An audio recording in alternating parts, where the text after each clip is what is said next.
sayang, guru tercinta, tanpamu apa jadinya aku?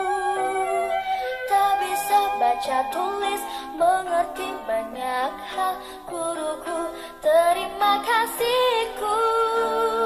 Nyatanya diriku kadang buatku marah, namun segala maaf kau berikan.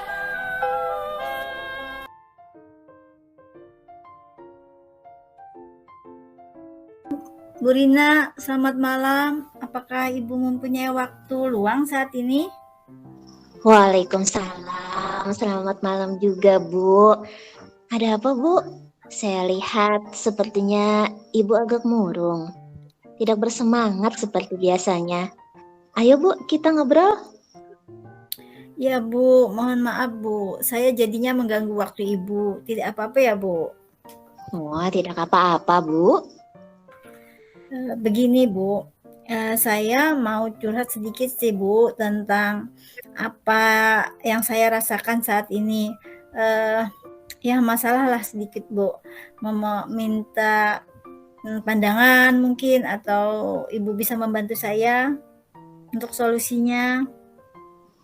Oh, dengan senang hati Bu. Kira-kira apa yang bisa saya bantu? Apa yang Ibu harapkan dari hasil percakapan kita ini? Sebenarnya saya ini ingin mendapatkan solusi dari permasalahan saya dan apa yang saya rasakan, sebaiknya bagaimana tindakan yang akan saya lakukan selanjutnya. Itu Bu yang saya harapkan. Masalahnya apa Bu? Coba Ibu ceritakan apa yang sedang Ibu rasakan. Ibu ingat nggak waktu itu beberapa hari yang lalu, waktu pengawas melakukan supervisi di kelas saya. Waktu itu saya merasa mendapat teguran dari pengawas Bu. Bagaimana bisa Bu? Lalu apa yang membuat Ibu merasa mendapat teguran dari pengawas sekolah? Kalau menurut saya sih Bu, masalahnya tidak serius, cuma membuat saya agak gundah sedikit Bu. Tidak serius? Tidak serius yang bagaimana Bu? Waktu itu saya merasakan pengawas mengkritik cara mengajar saya Bu, proses pembelajaran yang saya lakukan. Proses mengajar yang bagaimana Bu? Kalau boleh tahu. Waktu itu beliau sepertinya keberatan dengan cara mengajar saya yang tidak memakai buku teks Bu. Oh, lalu bagaimana tanggapan Ibu dengan respon dari pengawas tersebut? Waktu itu saya sejujurnya sudah menyampaikan kepada beliau kalau selama saya mengajar, saya menggunakan berbagai sumber. Bisa saya ambil dari buku referensi di perpustakaan, bisa dari internet atau video-video di YouTube. Yang penting menurut saya sudah mengacu pada kurikulum. Nah, ketika saya menyampaikan itu Bu, saya merasa beliau rasa tidak enak. Mungkin beliau tersinggung dengan saya Bu. Jadi masalahnya begitu. Kalau begitu saya tanya dulu Bu. Selama ini apa yang Ibu lakukan di dalam proses belajar mengajar? Seperti yang saya ceritakan tadi Bu, saya menggunakan berbagai macam sumber belajar seperti buku di perpustakaan, mengajak murid nonton video pembelajaran. Saya juga menayangkan video-video pembelajaran interaktif yang mungkin saya rasa itu dapat menciptakan suasana belajar yang menyenangkan bagi murid Bu. Terus mengapa Ibu tidak menggunakan buku teks? Menurut saya, sumber belajar yang saya gunakan ini pun sudah memudahkan murid dan murid cukup termotivasi juga, sudah sesuai dengan kurikulum. Wah, sudah bagus itu Bu. Lalu bagaimana hasilnya saat Ibu mengajar menggunakan sumber belajar tersebut? Seperti yang kita ketahui, karakter murid kan berbeda-beda, Bu. Dan belajarnya pun berbeda-beda. Betul juga sih Bu. Saya tidak kepikiran sampai di sana.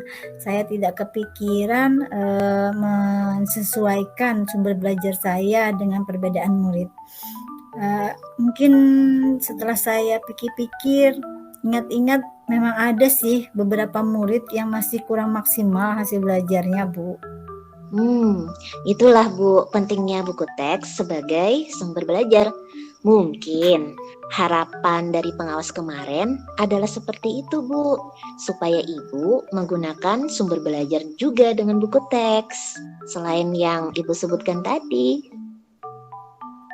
Iya sih Bu, benar Bu. Saya pikir juga memang begitu mungkin maksud Bapak pengawas kemarin. Oke, nah setelah Ibu bercerita, sekarang bagaimana perasaannya? Terus terang ya Bu, beberapa hari ini saya merasa kurang enak dan kepikiran. Karena kepikiran apakah saya telah menyinggung perasaan pengawas. Nah, kepikiran saya ini agak meresahkan saya sendiri. Bahkan akibatnya saya menjadi kurang fokus dengan pekerjaan saya beberapa hari ini, Bu. Oh, lalu apa yang membuat Ibu merasa tidak nyaman selama ini? Sebetulnya yang membuat saya tidak nyaman ini, Bu,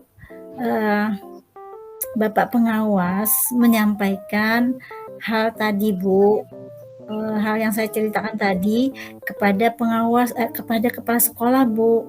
Saya takut nantinya akan menjadi permasalahan baru lagi, gitu, Bu.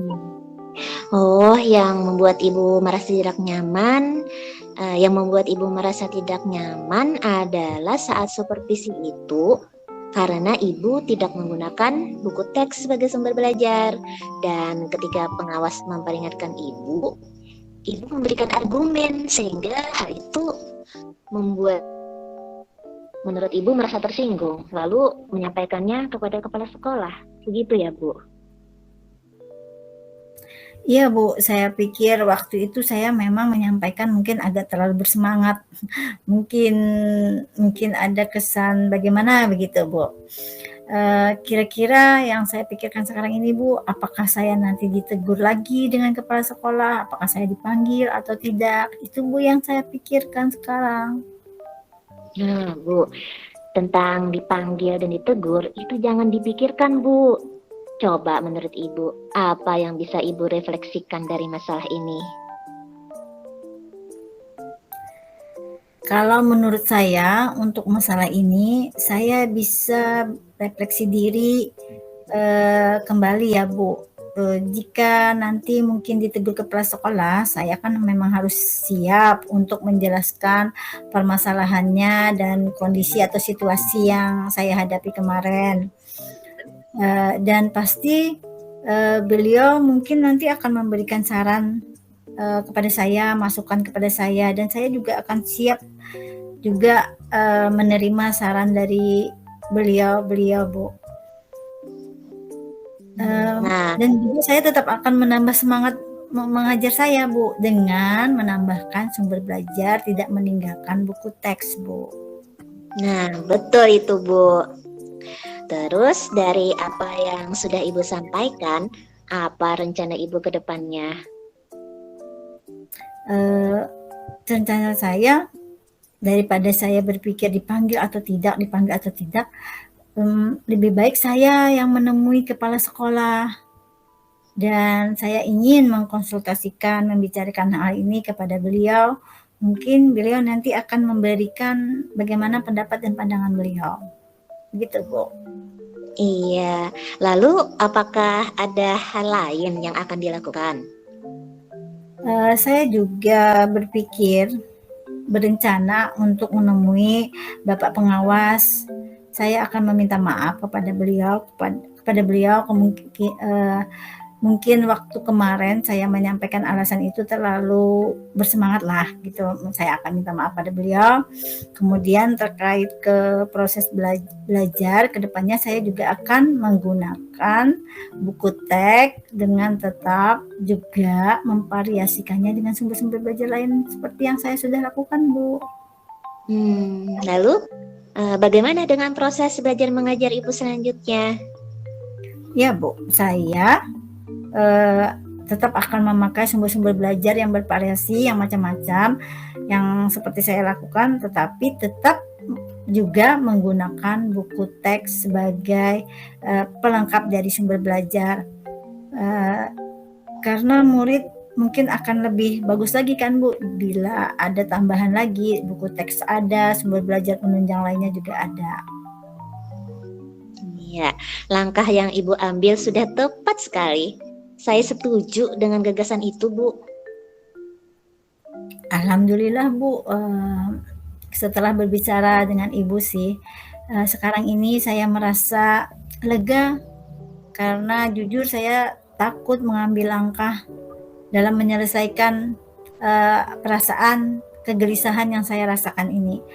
Apalagi kalau sudah berurusan dengan atasan, Bu, saya kadang-kadang terlalu khawatir yang berlebihan. Begitu, Bu. Syukurlah Ibu sudah merasa lega. Lalu dari yang sudah Ibu rencanakan tadi, komitmen apa yang akan Ibu lakukan untuk menjalankan rencana itu? Untuk hal itu, dalam proses belajar mengajar nanti, proses pembelajaran, saya selalu tetap berpegangan kepada kurikulum, mematuhi aturan, mematuhi di dalam kurikulum itu, Bu, beban materi-materinya, capaian pembelajarannya, juga termasuk saran pengawas tadi untuk menggunakan buku teks pembelajaran. Iya, Bu. Lalu dukungan apa yang Ibu butuhkan untuk melakukan komitmen tersebut? Itu juga sih, Bu, yang saya pikirkan. Mungkin saya akan mencoba berkomunikasi juga sih sama teman-teman yang satu rumpun pelajaran dengan saya. Saya akan mencoba sama-sama menyusun rencana pembelajaran dengan teman-teman serumpun. Begitulah, Bu, rencana saya selanjutnya. Wah, itu konsep yang bagus sekali, Bu. Semoga dapat segera terselesaikan dan Ibu dapat bekerja dengan suasana hati yang tenang tanpa dihantui rasa tidak nyaman. Ya kan, Bu? Iya, Bu. Amin.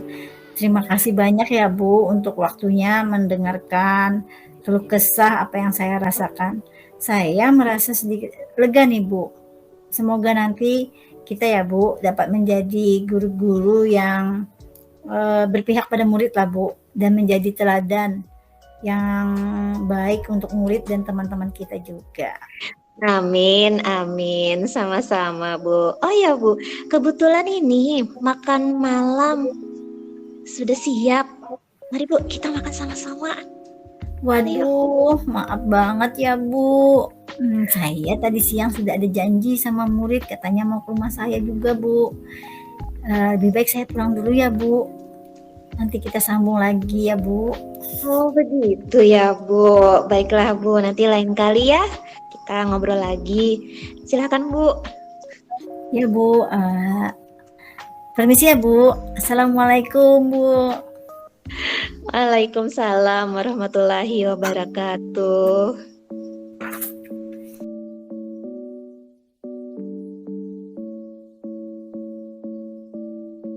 Assalamualaikum, Ibu. Waalaikumsalam. Halo, Bu Rina. Apa kabarnya nih? Sehat ya?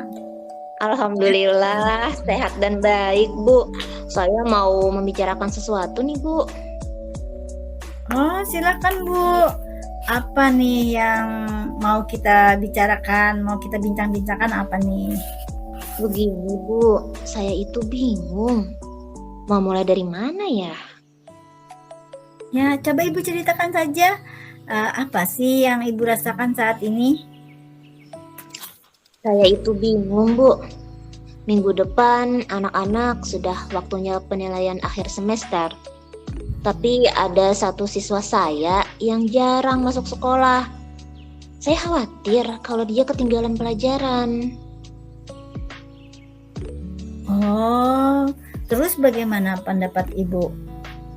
Dan kira-kira kita membicarakan ini, Ibu mengharapkan apa nih dari pembicaraan kita ini? Saya ingin curhat sama Bu Dewi untuk mendapatkan solusi yang tepat dari permasalahan saya ini, Bu. Iya Bu, mudah-mudahan pembicaraan kita ini akan menemukan solusi terbaik permasalahan yang Ibu hadapi tadi, tentang kegelisahan dan kepikiran Ibu terhadap murid Ibu yang belakangan ini tidak hadir ke sekolah ya Bu. Terus menurut Ibu, bagaimana menurut Ibu dengan situasi murid tadi Bu? Terus terang, Bu, saya kepikiran terus sama satu siswa saya yang jarang masuk sekolah ini. Kalau seperti itu, apa hambatan Ibu untuk membuat siswa tersebut masuk sekolah? Jadi begini, Bu. Siswa saya ini kalau di rumah disuruh menjaga adiknya yang masih balita sama orang tuanya. Jadi dia tidak bisa pergi ke sekolah. Terus menurut pendapat Ibu, situasi itu bagaimana menurut pendapat Ibu? Saya sudah pernah melakukan home visit ke rumahnya Siti, Bu. Tapi pada waktu itu saya lihat memang kondisinya dia sangat dibutuhkan di rumah untuk merawat adiknya itu, Bu. Wah, bagus sekali tuh Ibu sudah ada tindakan awal untuk melakukan home visit. Waktu home visit kemarin itu, apa Ibu ketemu dengan orang tuanya? Nah, sayangnya tidak, Bu. Waktu itu kedua orang tuanya sedang bekerja ke ladang. Saya hanya bertemu dengan Siti dan melihat sendiri bagaimana Siti menjaga adiknya selama kedua orang tuanya bekerja. Oh, kalau begitu, menurut Ibu bagaimana nih cara mengatasi hal seperti itu? Saya akan menemui orang tuanya lagi, Bu, untuk mencoba membicarakan hal ini. Kalau bisa, murid saya itu masuk setiap hari. Saya akan minta bantuan dengan guru BK untuk mengkomunikasikan hal ini dengan orang tuanya. Berarti nih Ibu punya rencana akan home visit kembali, cuma kali ini ditemani sama Ibu BK ya Bu. Kalau boleh tahu Bu, nanti pada saat home visit Ibu menemui orang tuanya, apa nih yang mau Ibu komunikasikan dengan orang tuanya tersebut? Saya akan menjelaskan pada orang tuanya bahwa Siti harus berhadir ke sekolah setiap hari agar tidak ketinggalan pelajaran. Dan apakah dari mereka selaku orang tuanya sudah memikirkan solusi untuk Siti agar dapat bersekolah? Mungkin memberi sedikit saran untuk orang tuanya. Nah, itu bagus sekali Bu. Ibu membangun komunikasi, artinya ya membangun komunikasi sama orang tuanya. Mungkin Ibu ada nanti diskusi sama orang tuanya kan menurut Ibu tadi supaya memberi saran pada orang tuanya. Itu sangat bagus sekali Bu.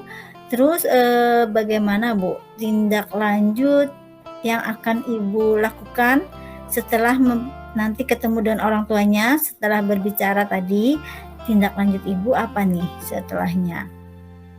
Iya Bu, saya akan segera menemui orang tuanya Siti bersama guru BK Bu untuk membicarakan dan berusaha memberikan solusi yang dapat membantu pengaturan belajar Siti Bu. Misalkan membicarakan dengan orang tuanya apakah mereka punya saudara yang dapat dimintai tolong untuk menjaga anaknya, adik Siti ini. Sehingga Siti bisa tetap ke sekolah untuk masa depan Siti juga kan Bu? Oh iya Bu, kalau Ibu nih sudah bagus sekali nih, sudah memberi pengertian sama orang tuanya bahwa masa depan anaknya memang penting. Berarti Ibu sudah membantu orang tuanya mungkin mencari alternatif solusi ya, tadi kata Ibu tadi mungkin mencari saudaranya yang bisa membantu. Itu sangat bagus sekali, Bu. Nah, dari misalkan pembicaraan itu, apakah Ibu punya gambaran selain itu alternatif lainnya? Misalkan ada tadi kata Ibu mungkin ada saudaranya membantu. Misalkan ya Bu, saudaranya itu membantu tidak bisa terus-terusan, tapi sewaktu-waktu saja misalkan itu. Apakah Ibu punya solusi lain untuk permasalahan Siti murid Ibu ini? Saya berharap nanti orang tua Siti punya solusi, Bu. Ada saudaranya yang berkenan membantu menjaga adiknya Siti. Namun saya juga punya program untuk membantu Siti, misalkan di hari-hari tertentu Siti tidak hadir, atau jika seandainya di hari yang mana Siti memang harus menjaga adiknya, maka saya dapat memberi materi kepada Siti secara daring, Bu. Nah, bagus sekali Bu. Ibu punya alternatif lain lagi untuk solusi Siti ini. Saya sangat tertarik nih dengan solusi yang ini nih. Ibu memberikan pembelajaran secara daring yang bisa membantu Siti tetap belajar, kata Ibu tadi lah, ya. Untuk pembelajaran daring ini Bu, dalam mewujudkan itu siapa saja sih yang bisa Ibu libatkan? Iya, saya akan melibatkan guru BK juga, Bu, dan bekerja sama dengan orang tuanya Siti.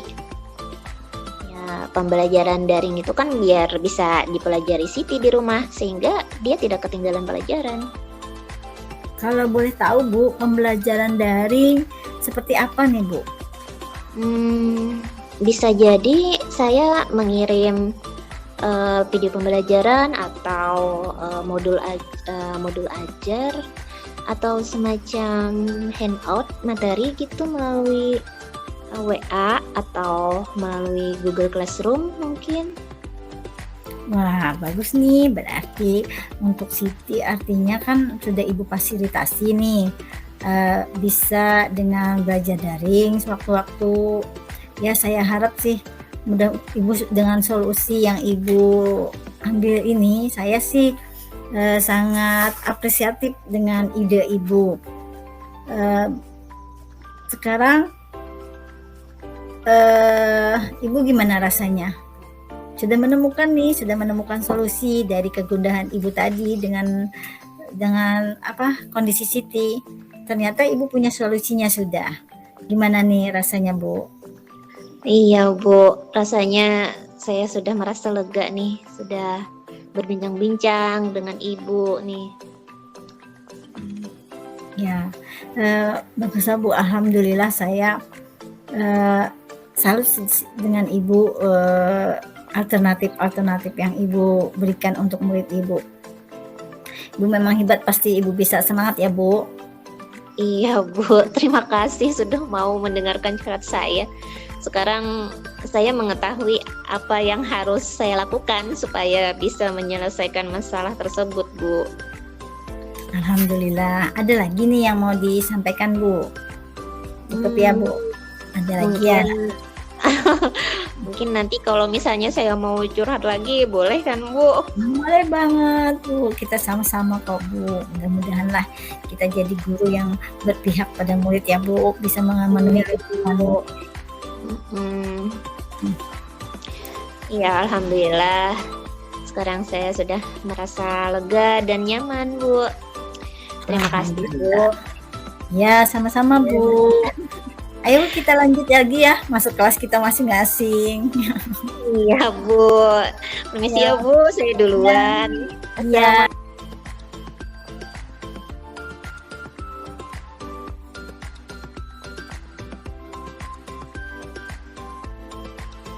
Coach tadi dengan Ibu, saya merasa sangat lega. Saya merasa punya teman yang mau mendengarkan saya, dan saya juga merasa termotivasi dan tertumbuhkan pemikiran-pemikiran baru saya.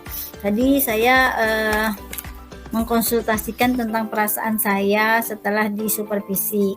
Saya lega setelah melakukan pembicaraan dengan coach. Terima kasih sekali untuk coach saya. Iya, sama-sama Bu. Nah itu tadi umpan balik Ibu sebagai coach tadi ya. Nah berarti sekarang saya menyampaikan umpan balik saya sebagai coach. Ya Bu, silakan. Sebagai coach ya Bu, yang Ya. 4 pertanyaan itu. Iya, sebagai coach, saya merasa bahwa saya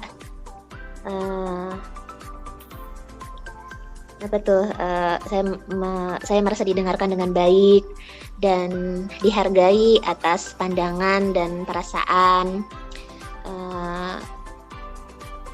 Coach juga membantu membukakan perspektif baru pada masalah saya dan membimbing saya dalam membuat rencana tindakan yang dapat diimplementasikan. Jadi coach mendukung saya menciptakan lingkungan perbincangan yang aman dan nyaman selama percakapan, selama perbincangan. Jadi terasa masalah yang terasa ruwet kusut itu menjadi terurai. Terima kasih coach. Alhamdulillah, sama-sama Bu.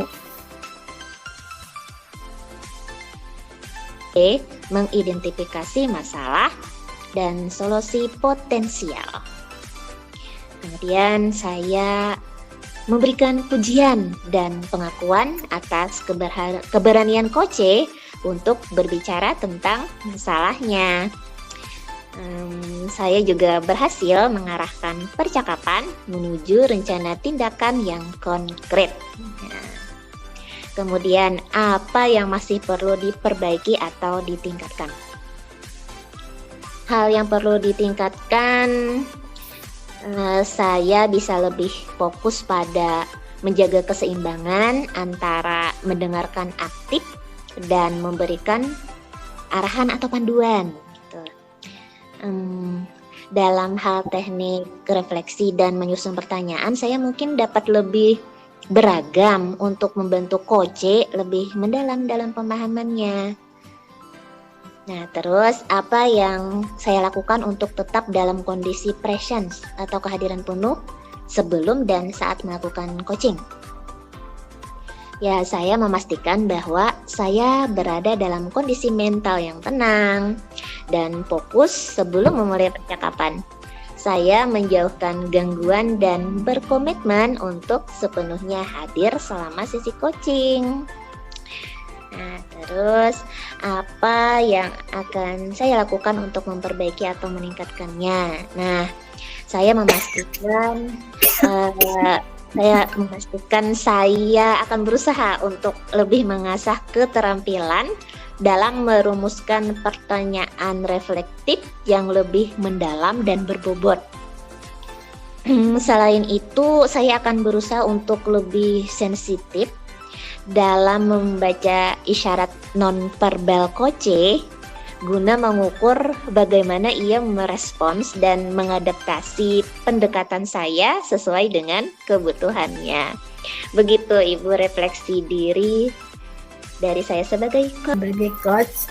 Yang pertama, apa yang sudah berjalan dengan baik selama percakapan? Selama percakapan yang berjalan sudah baik adalah di mana komunikasi lancar, sudah terbangun kemitraan, dan juga alur tirta sudah terlaksana sesuai dengan tahapan. Yang kedua, apa yang masih perlu diperbaiki atau ditingkatkan? Saya merasa yang harus diperbaiki adalah dalam pemilihan kata-kata yang lebih pas, lebih tepat, serta dalam membuat pertanyaan terbuka yang dapat menumbuh kembangkan ide-ide atau pemikiran Koci. Refleksi yang ketiga yaitu untuk tetap dalam kondisi present sebelum melakukan coaching adalah melakukan mindfulness. Fokus kemudian di awal percakapan menciptakan suasana kemitraan atau keakraban.